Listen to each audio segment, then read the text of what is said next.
பொள்ளாச்சியில காந்தி ஜெயந்தியை முன்னிட்டு இன்னைக்கு மாரத்தான் போட்டி நடந்தது. இதுல என்னையும் இன்வைட் பண்ணியிருந்தாங்க. நானும் அந்த மாரத்தான் போட்டியில கலந்துக்கிட்டேன்.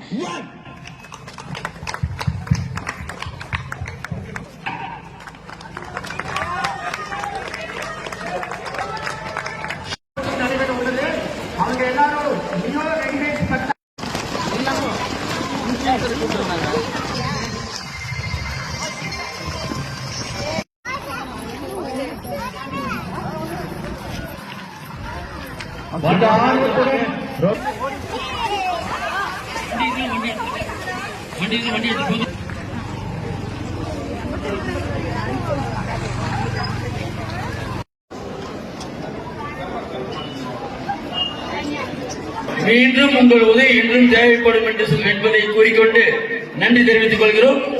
நன்றி, வணக்கம்.